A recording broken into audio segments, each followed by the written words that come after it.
১/১১ মতো সরকার চাওয়ার অভিযোগ প্রত্যাখ্যান করছে বিএনপি। দলটির সিনিয়র নেতারা বলছে ওই সময়কার সবচেয়ে বড় ভুক্তভোগী তাদের দল। আর এমন অপপ্রচার বিএনপিকে ভিন্ন শিবিরে ঠেলে দিয়ে ফায়দা হাসিলের চেষ্টা দাবি করে এর ফল ভালো হবে না বলেও সতর্ক করেন তারা। বিএনপি প্রতিষ্ঠাতা ও প্রয়াত রাষ্ট্রপতি জিয়াউর রহমানের ছোট ছেলে আরাফাত রহমান কোকোর মৃত্যুবার্ষিকী শুক্রবার। দিনটিতে সকালে বনানী কবরস্থানে শ্রদ্ধা জানাতে আসেন বিএনপি নেতা রুহুল কবির রিজভী। এ সময় সাংবাদিকদের তিনি বলেন, সরকারের ভেতর থেকে কেউ কেউ রাজনৈতিক দল গঠনের চিন্তা করছেন। অনন্তকাল সংস্কার চলবে, নির্বাচন হবে না, এমনটি হতে পারে না উল্লেখ করে অন্তর্বর্তী সরকারের সমালোচনা সহ্য করার মন মানসিকতা থাকতে হবে বলেও মন্তব্য তার। সরকারের ভেতর থেকে কেউ কেউ রাজনৈতিক দল গঠন করার চেষ্টা করছে, তাহলে তো সরকারের নিরপেক্ষতা নিয়ে জনগণ প্রশ্ন করতেই পারে, মানুষ প্রশ্ন করতেই পারে। অন্যান্য রাজনৈতিক দল যারা গণতন্ত্রের জন্য আন্দোলন করেছে তারা মনে করবে অন্তর্বর্তীকালীন সরকার কোনো ধরনের একটা মাস্টার প্ল্যানের মধ্যে অন্তর্ভুক্ত রয়েছে। পরে দলের পল্টন কার্যালয়ে আরাফাত রহমান কোকোর মৃত্যুবার্ষিকীর দোয়া মাহফিলে এ প্রসঙ্গে কথা বলেন বিএনপির স্থায়ী কমিটির সদস্য মির্জা আব্বাস। আরেকটি ১/১১ মতো সরকার গঠন প্রশ্নে বিএনপিকে জড়িয়ে অপপ্রচার চলছে। তবে পরিস্থিতির ভয়াবহ পরিণতির ভুক্তভোগী বিএনপি। কেউ বলছে বিএনপি নাকি 111 আনার পায়তারা করছে। ২০০৭ সালের ১/১১ যে ভয়াবহ পরিণতি, এটা বিএনপির চাইতে কেউ বেশি ভোগ করে নাই। যদি কেউ কিছু বলে থাকেন আমি জানি না, তার নিজ দায়িত্বে সেটা বলেছেন। বিএনপি এর কোনো দায়িত্ব বহন করে না। এছাড়া বিএনপিকে ভিন্ন শিবিরে ঠেলে দিয়ে যারা ফায়দা হাসিলের চেষ্টা করছেন তার ফল ভালো হবে না বলে সতর্ক করেন এই বিএনপি নেতা। বন ইবনে কামাল, ইন্ডিপেন্ডেন্ট নিউজ, ঢাকা। ভোটের আগে ধর্মভিত্তিক দলগুলোকে নিয়ে নির্বাচনী জোট গঠন করতে চায় জামায়াত। দলটির নেতারা বলছেন দলগুলোর সঙ্গে এ নিয়ে আলোচনা চলমান, আত্মপ্রকাশ ভোটের আগ মুহূর্তে। অন্যদিকে অতীতের মতো এবারও নিজেদের জোটে জামায়াতকে আমন্ত্রণ জানাবে বিএনপি।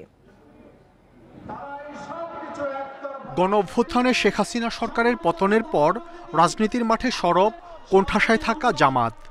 বিএনপির সঙ্গে মিত্রতা ভুলে আলাদা জোট করে ভোটের চিন্তায় তারা করছে ইসলামী দলগুলোকে নিয়ে নির্বাচনী মোর্চা তৈরির চেষ্টা। চরমোনাই পীরের মধ্যাহ্নভোজে জামাতের আমির সহ কেন্দ্রীয় নেতাদের অংশগ্রহণও ছিল আলোচনায়। এতেই রাজনীতির মাঠে আলোচনার কেন্দ্রে এখন ইসলামিক জোট গঠনের প্রসঙ্গ। ইসলাম, দেশ, মানবতা, এই নীতি ও আদর্শের ভিত্তিতে যারাই ঐক্য করতে চায়, ইসলামী আন্দোলন বাংলাদেশ শুধু ইসলামী দল নয়, ইসলামের কল্যাণের জন্য, দেশের কল্যাণের জন্য, জনগণের কল্যাণের জন্য অন্য কোনো দলও যদি ঐক্য করে, ঐক্যর আশা পোষণ করে, আমরা তাদের সাথে ঐক্য করতে চাই। কমপক্ষে যদি একটা অ্যালায়েন্স হয়ে যায় আসন ভিত্তিক, তবেও তো অনেক দূর আমরা এগিয়ে যাব ইনশাআল্লাহ। জামাত নেতারা বলছেন ইসলামিক দলগুলোর মধ্যে থাকা মতবিরোধ নগণ্য বিষয়ে, সেসব নিয়ে কাজ করছেন তারা। ভিন্ন মত প্রকাশ মানে এটা নয় যে সম্পর্ক খারাপ হয়ে গেছে, সেখানে দলীয় স্বার্থের ঊর্ধ্বটি আমাদের কাজ করতে হবে। আর নির্বাচনী ঐক্য যদি আপনি বলেন, সেটার আমরা এখন বলছি না যে ঐক্য হবে কি না, আর কি হবে না হবে, এটা এখনো সময় আসেনি। সময় আসলে সেটা আমরা আলোচনা করেই সিদ্ধান্ত নিয়েই প্রকাশ করব। এই উদ্যোগকে বিএনপি নেতারা স্বাগত জানালেও জামাতকে সঙ্গে নিয়ে ভোটে যাওয়া তাদেরও আশা। একসাথে ইলেকশন করেছি, একসাথে আন্দোলন করেছি, এখনও আমরা একসাথে আন্দোলনে আছি। এখন বাকি সময়টুকু আমরা অপেক্ষা করব যে যদি জামাত ইসলাম আমাদের সাথে তারা আন্তরিকভাবে ঐক্যবদ্ধভাবে কাজ করে, তাহলে হয়তো নির্বাচনের সময়ও একটা ব্যবস্থা থাকতে পারে। এখানে আমাদের ইঙ্গিত দেওয়া আছে, এখন নির্ভর করবে জামাত ইসলামের উপরে। দেশের বৃহত্তর স্বার্থে বিএনপি জামাত যে কোনো সময় নিজেদের সিদ্ধান্তে পরিবর্তন আনতে পারে বলেও জানান দলগুলোর নেতারা। Mahmud Sharif, Independent News, Dhaka.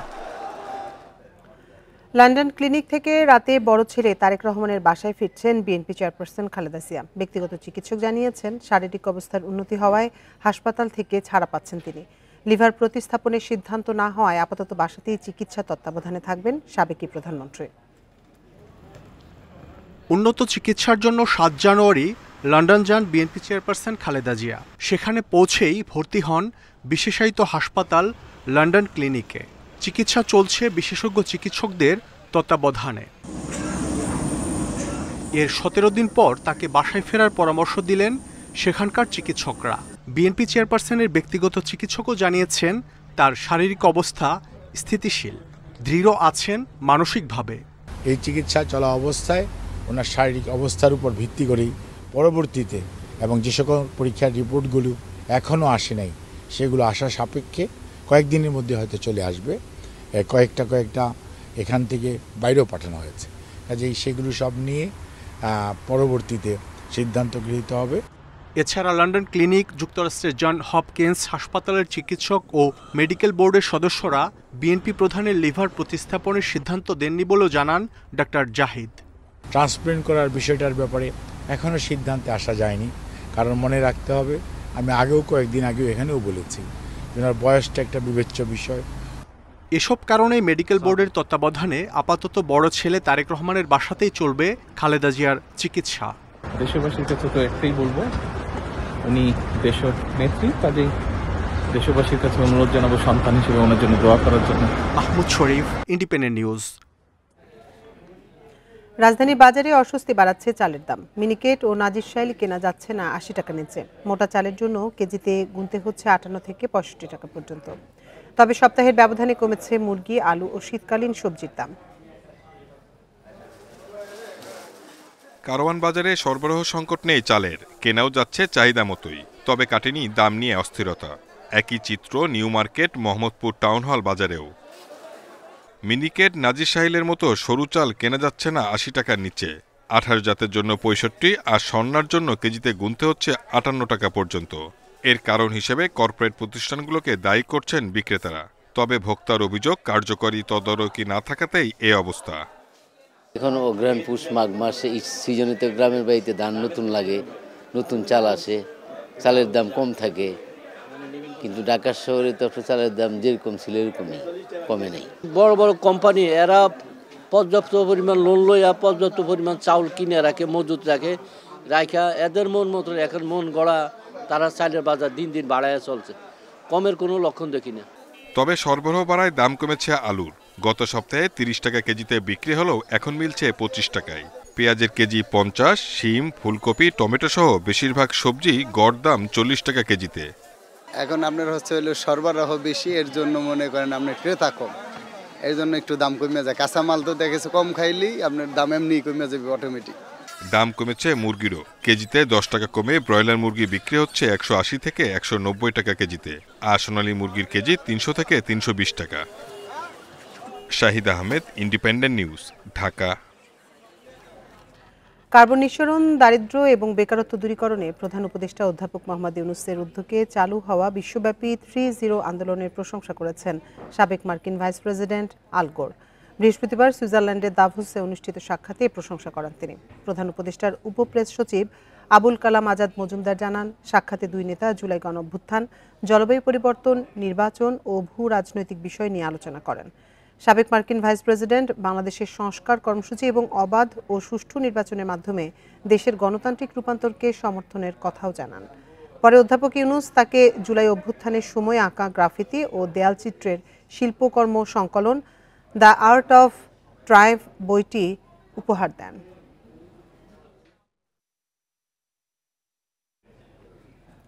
বাংলাদেশের জাহাজ শিল্পে বড় বিনিয়োগে আগ্রহ দেখিয়েছে বিশ্বের দুই বৃহত্তম বন্দর পরিচালনাকারী প্রতিষ্ঠান ডিপি ওয়ার্ল্ড এবং এপি মোলার মেয়ার্স্ক। কথা জানিয়েছেন প্রধান উপদেষ্টা অধ্যাপক মোহাম্মদ ইউনূসের প্রেস সচিব শফিকুল আলম। বলেন, সুইজারল্যান্ডের দাভোসে বিশ্ব অর্থনৈতিক ফোরামের সম্মেলনের ফাঁকে প্রধান উপদেষ্টার সাথে বৈঠক করেন বিশ্বের শীর্ষস্থানীয় কয়েকটি বিনিয়োগকারী প্রতিষ্ঠানের প্রধান নির্বাহী। বাংলাদেশের উপযোগী পরিবেশের কথা তুলে ধরে বিনিয়োগের আমন্ত্রণ জানান তিনি। অধ্যাপক ইউনূস বলেন, বিনিয়োগের সুবিধা করতে চট্টগ্রাম বন্দরের সক্ষমতা বাড়ানো হয়েছে। এ সময় বঙ্গোপসাগরের উপকূল জুড়ে নতুন বন্দর নির্মাণ এবং বাংলাদেশকে প্রধান বৈশ্বিক রপ্তানি কেন্দ্রে পরিণত করতে আগ্রহ দেখায় বন্দর পরিচালনাকারী প্রতিষ্ঠান দুটি।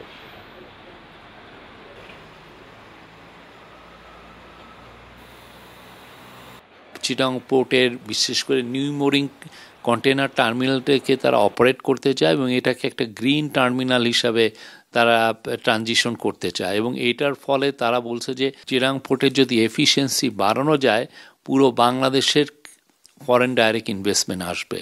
তো টঙ্গীর তুরাগ তীরে সাতপন্থীদের ইজতেমার তারিখ নির্ধারণ করা হয়েছে, চলবে 14 থেকে 16 ফেব্রুয়ারি। সকালে এ তথ্য নিশ্চিত করেন সাতপন্থীদের মিডিয়া সমন্বয়ক মোহাম্মদ সায়েম। এর আগে সাতপন্থীদের ইজতেমার জন্য তারিখ নির্ধারণ করা ছিল 7 থেকে 9 ফেব্রুয়ারি। পরে মাওলানা জোবায়ের অনুসারীদের ইজতেমা 2 পর্বে হওয়ার কারণে সাতপন্থীরা তারিখ পিছিয়ে 14 ফেব্রুয়ারি নির্ধারণ করেন।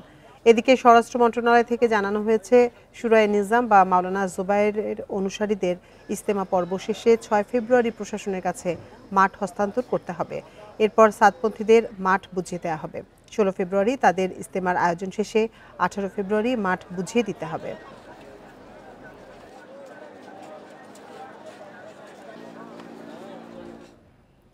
এ নিয়ে আলোচনাতে টঙ্গী থেকে আমাদের সাথে যোগ দিচ্ছেন সহকর্মী আদিলুর রহমান। আদিল, জোবায়েরপন্থীদের ইজতেমার কার্যক্রম শুরুর আনুষ্ঠানিকতা শুরু হয়েছে কিনা, সেখানকার সার্বিক নিরাপত্তা ব্যবস্থা, আইন শৃঙ্খলা পরিস্থিতি কেমন দেখছেন, জানাবেন বিস্তারিত।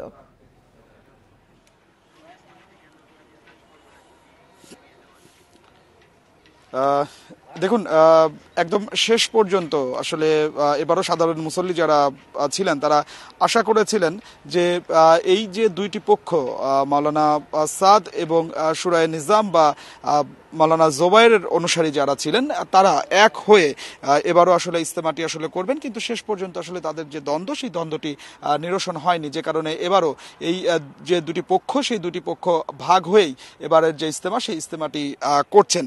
আগামী শুক্রবার থেকে প্রথম পর্ব, অর্থাৎ শুরায়ে নিজাম বা মাওলানা জোবায়ের অনুসারী যারা আছেন তারা তাদের যে ইজতেমার আনুষ্ঠানিকতা, সেই আনুষ্ঠানিকতাটি শুরু করবেন। এরই মধ্যে আমরা যেটি আসলে দেখতে পাচ্ছি যে পুরো ইজতেমা ময়দান, অর্থাৎ 160 একরের যে ইজতেমা, টঙ্গীর ইজতেমা ময়দান, এই ইজতেমা ময়দানটিতে আসলে প্রস্তুতির কাজ চলছে এবং একেবারেই শেষ পর্যায়ে বিভিন্ন খিত্তাগুলো তৈরি করা হচ্ছে, যে জায়গাটিতে বক্তারা বা মুরব্বীরা তারা হেদায়েতের কথা বলবেন, সেই যে মিনারটি, সেই মিনারটি আসলে তৈরির কাজ চলছে এবং একই সাথে এই ইজতেমা ময়দানের আশপাশে যে অবৈধ দখলগুলো ছিল, সেই দখলগুলো উচ্ছেদ করে সেই জায়গায় আসলে নিরাপত্তা যাতে আসলে কোনো ধরনের কোনো ঘাটতি না হয়, সেগুলোও দেখা হচ্ছে।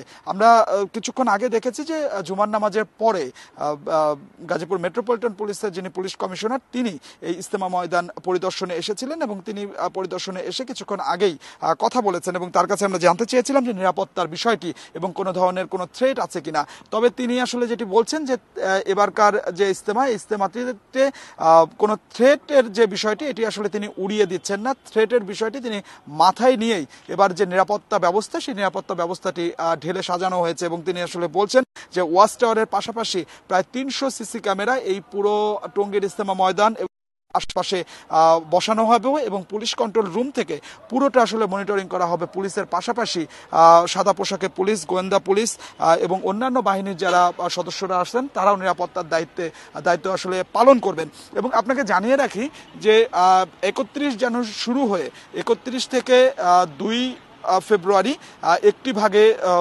মাওলানা জোবায়ের অনুসারীরা তারা ইজতেমা করবেন এবং অপরটি তারা করবেন 4, 5 এবং 6 তারিখ।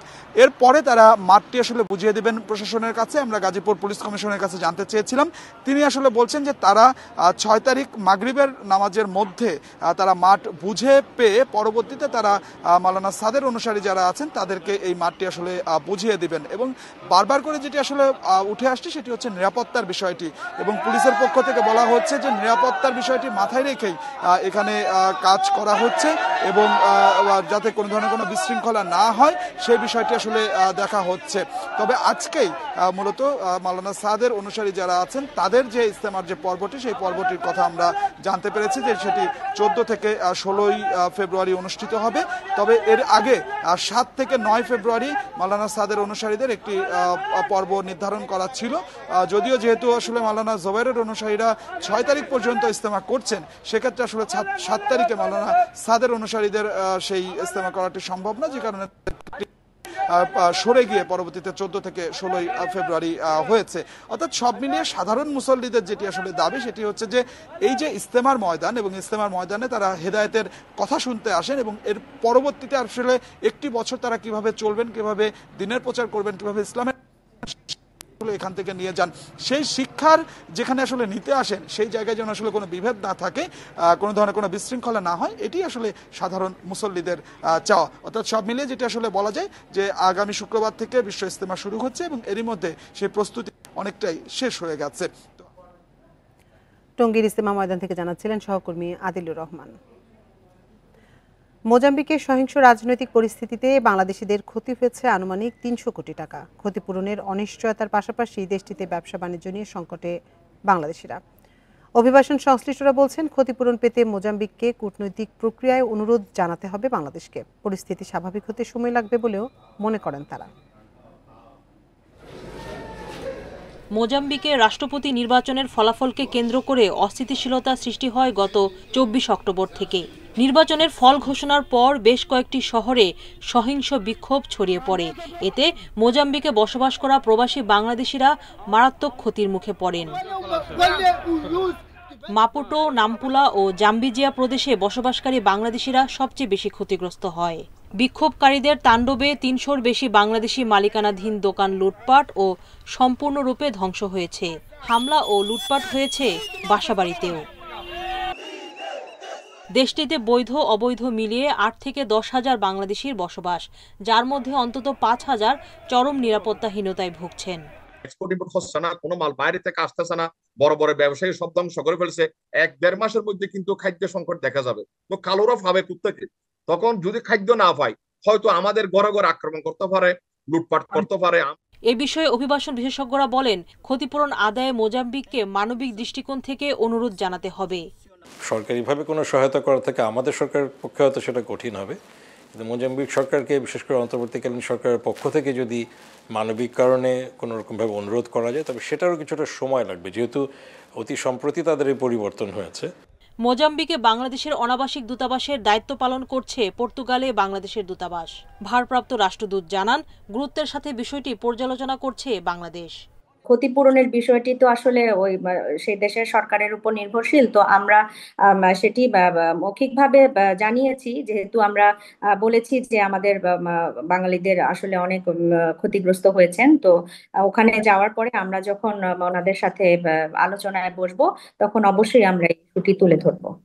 মোজাম্বিকে বসবাসরত বাংলাদেশিরা মূলত ব্যবসার সঙ্গে জড়িত। সুলতানা জাহান মিতু, ইন্ডিপেন্ডেন্ট নিউজ, ঢাকা। দেখছেন বিরতিহীন সংবাদ দুপুর। সংবাদে আরো যা যা থাকছে। ডিসেম্বরেও কাঙ্ক্ষিত রাজস্ব আদায় করতে ব্যর্থ এনবিআর, 6 মাসে 58,000 কোটি টাকা কম রাজস্ব আদায়।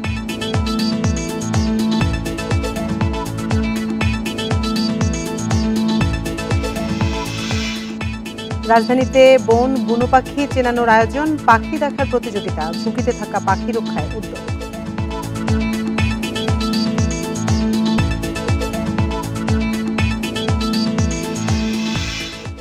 এমবিবিএস ভর্তিতে এগিয়েই চলছে নারীরা। এখন মেডিকেল শিক্ষার্থীর প্রায় 2/3 তাদের দখলে। আর পছন্দের তালিকায় গুরুত্ব পাচ্ছে ধাত্রীবিদ্যা, চক্ষু ও মেডিসিন।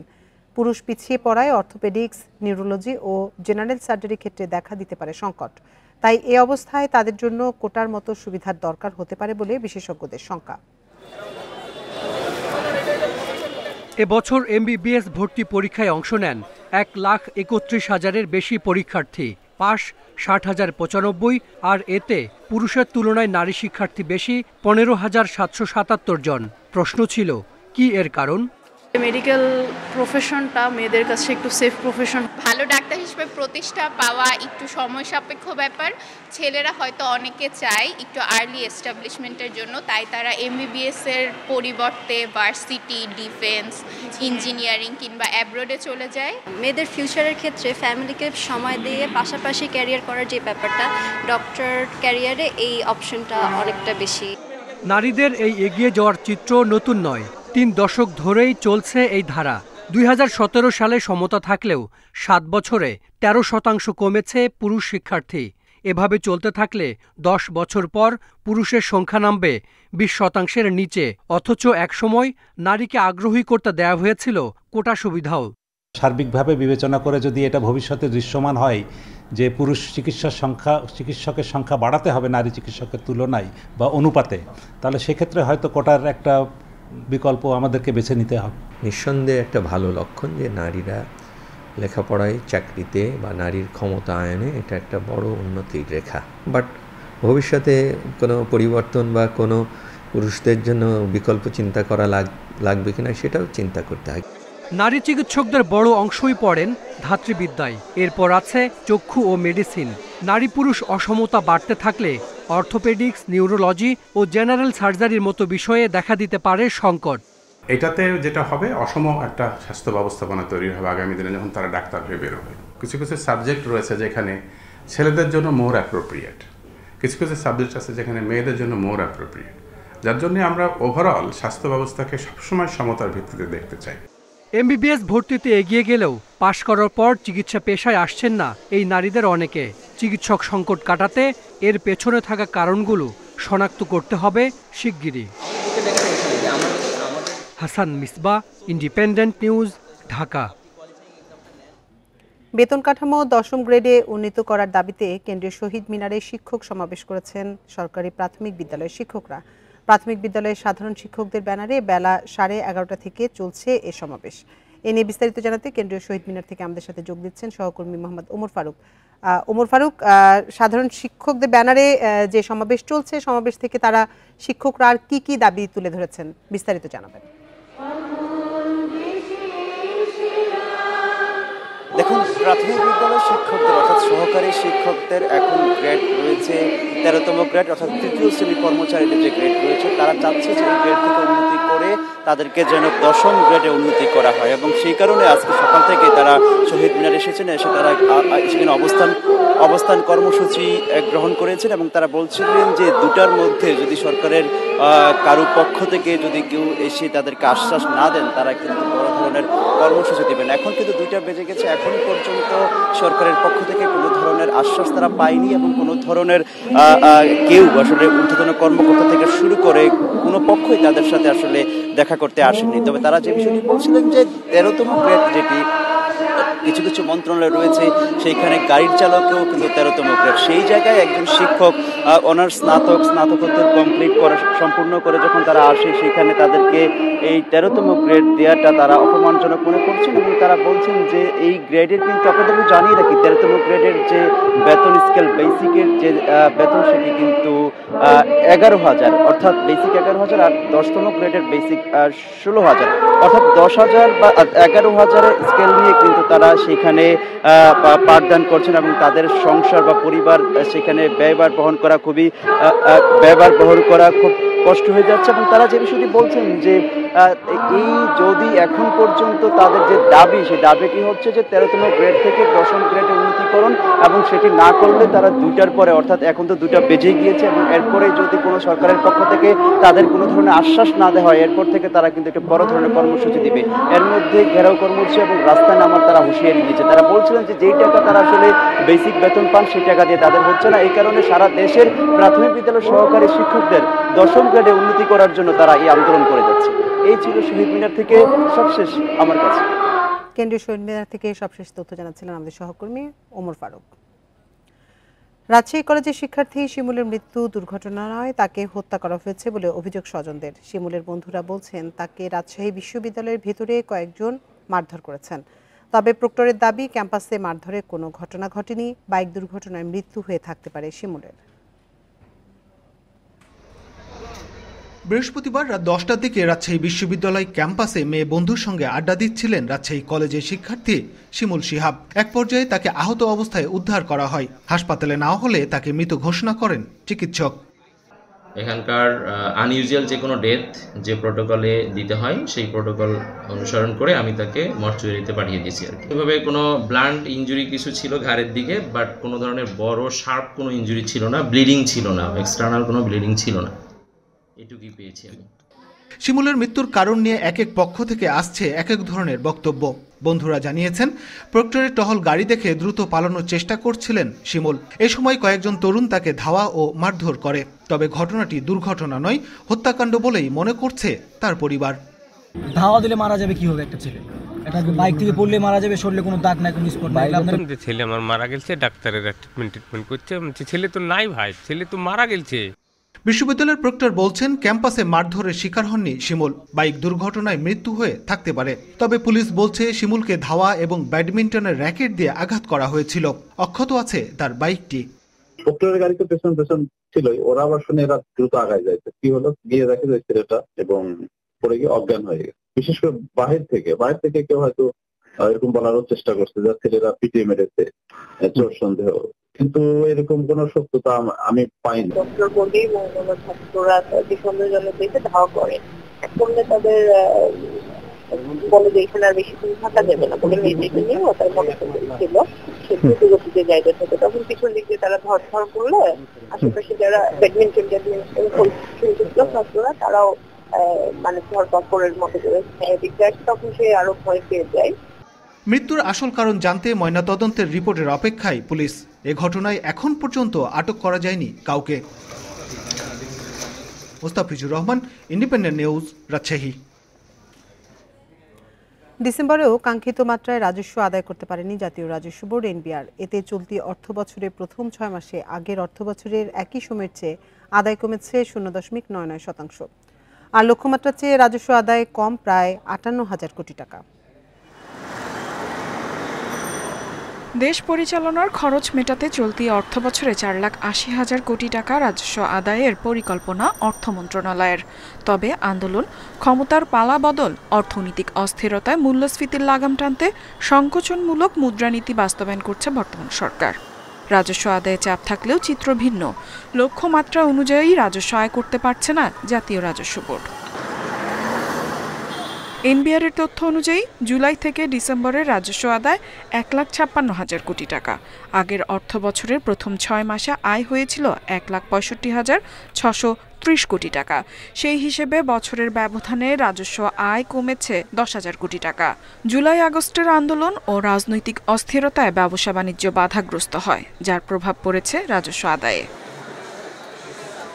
অর্থবছরের 6 মাসে আমদানি, ভ্যাট, আয়কর এই 3 খাতের কোনোটিতেই লক্ষ্য পূরণ হয়নি। সবচেয়ে বেশি ঘাটতি আয়কর খাতে। এ খাতে রাজস্ব আয়ের লক্ষ্য ছিল 76,067 কোটি টাকা, বিপরীতে আদায় হয়েছে 52,162 কোটি টাকা।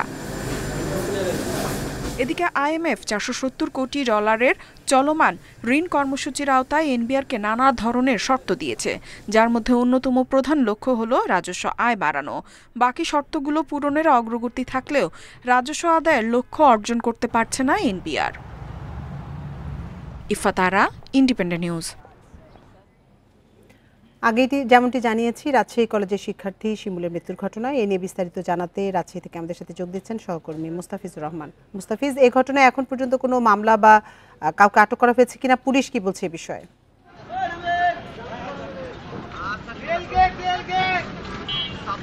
দেখুন, প্রথমেই কিন্তু রাজশাহী কলেজের যে শিক্ষার্থী রয়েছেন অর্থাৎ শিমুল শিহাব, তাকে বলা হয়েছিল তিনি সড়ক দুর্ঘটনায় মারা গেছেন, অর্থাৎ বাইক দুর্ঘটনা জনিত কারণে তিনি মারা গেছেন। তবে এমন দাবির পরিপ্রেক্ষিতে বাস্তবতা কিন্তু ভিন্ন কথা বলছে। তার কারণ হচ্ছে যে সড়ক দুর্ঘটনা যদি ঘটতো বা বাইকের অ্যাক্সিডেন্টে যদি এটি ঘটতো, তাহলে হয়তো শিহাবের শরীরে কিন্তু একাধিক ক্ষতর চিহ্ন দেখা যেতে পারত, অথবা তার বাইকটি কিন্তু কোনো আঁচড় লাগতো বা ক্ষতবিক্ষত হতো বা কোনো ক্ষতিগ্রস্ত হতো। কিন্তু আমরা তার বাইকটি দেখেছি, সেটি কিন্তু অক্ষত রয়েছে। সেই সাথে গতকাল রাতে যখন শিমুলকে নিয়ে আসা হয় রাজশাহী মেডিকেল কলেজ হাসপাতালে, সেই সময় কিন্তু তার শরীরে, অর্থাৎ যারা চিকিৎসকরা ছিলেন তারা কিন্তু দেখেছেন তার শরীরে কোনো ক্ষত চিহ্ন পাননি, শুধুমাত্র একটি মাত্র আঘাতের চিহ্ন তারা দেখেছিলেন, যেটি তার কাঁধে বলা হচ্ছে, কাঁধে, এবং সেখানে শক্ত কিছু দিয়ে একটি আঘাত করা হয়েছে। এবং চিকিৎসকও বলছিলেন যে মূলত তার ইন্টারনাল ব্লিডিংয়ের কারণেই তার মৃত্যু হয়ে থাকতে পারে। এটি কিন্তু প্রাথমিকভাবেই চিকিৎসক এটি জানিয়েছিলেন।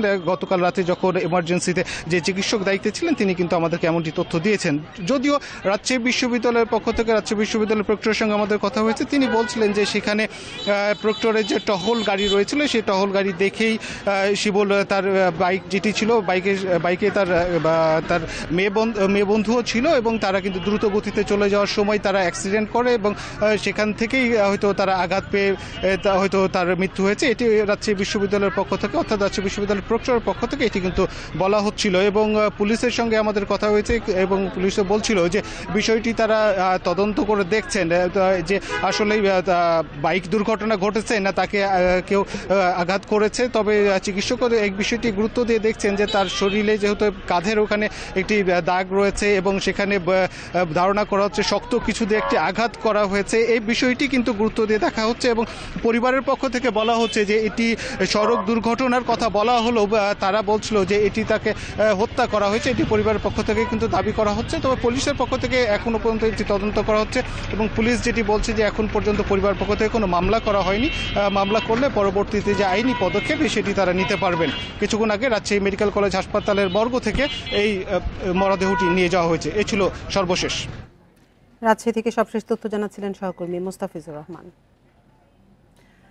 মিরপুরের বোটানিক্যাল গার্ডেনে হলো বন ও বুনো পাখি চেনার আয়োজন, পাশাপাশি ছিল নানা প্রজাতির পাখি দেখার প্রতিযোগিতা। ঝোপঝাড়ে টিকে পাখি রক্ষায় সচেতনতা তৈরি এর লক্ষ্য বলছে আয়োজক সংগঠন save wild life and nature. এক্ষেত্রে অবদানের জন্য 21 ব্যক্তি প্রতিষ্ঠানকে সম্মাননাও দিয়েছে তারা। মাঘের শীতে কুয়াশা মোড়া বোটানিক্যাল গার্ডেন, আর মোড়া ভাঙছে বেনেবো, ভুবনচিল, শালিকের ঝাঁক। এদের দেখতে দিনের আলো ফুটতে না ফুটতেই হাজির নগরবাসী। এরপরই শুরু bird race. Yellow, mustard yellow and black কালারের রিলি বলবো যে এগুলো পাখি দেখা হয়নি এর আগে। আমরা যখন সবুজকে সংরক্ষণ করতে পারবো, সবুজের সাথে সাথে প্রাণ প্রকৃতি আরো সুন্দর হয়ে উঠবে এবং পাখিগুলো জায়গা পাবে। বুনো পাখি চেনার এই আয়োজনে অংশ নেন ঢাকার বাইরে থেকে আসা শিক্ষার্থীরাও। বিশেষজ্ঞরা বলছেন শহরের পাখি টিকিয়ে রাখতে রক্ষা করতে হবে গাছ ও জলা। যতটুকু যা অবশিষ্ট আছে তাদেরকে সংরক্ষণটা হতে হবে মানুষকে নিয়ে, সাধারণ মানুষকে কেন্দ্র করে এবং মানুষের কথাই চিন্তা করে। একটা ওয়াটার বডি, একটা পার্ক, একটা হাঁটার জায়গা, তারপর সেটাকে কেন্দ্র করে কিন্তু মানুষ থাকার ব্যবস্থা করত। তার মানে আপনার এটা একটু আনুষঙ্গিক পার্ট, একেবারে কম্পালসারি। কারণ একটা মানুষ কখনোই নেচারের কাছাকাছি না গিয়ে তার মানসিক স্বাস্থ্য ভালো থাকবে না।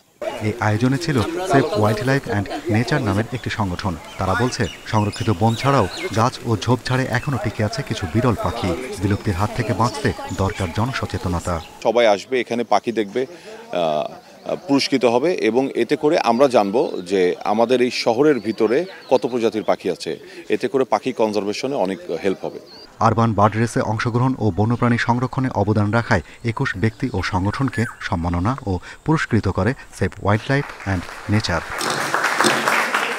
Shahriar Anirban, Independent News, Dhaka. আর এই ছিল বিরতিহীন সংবাদ দুপুরের আজকের আয়োজনে। এতক্ষণ সাথে থাকার জন্য ধন্যবাদ সবাইকে।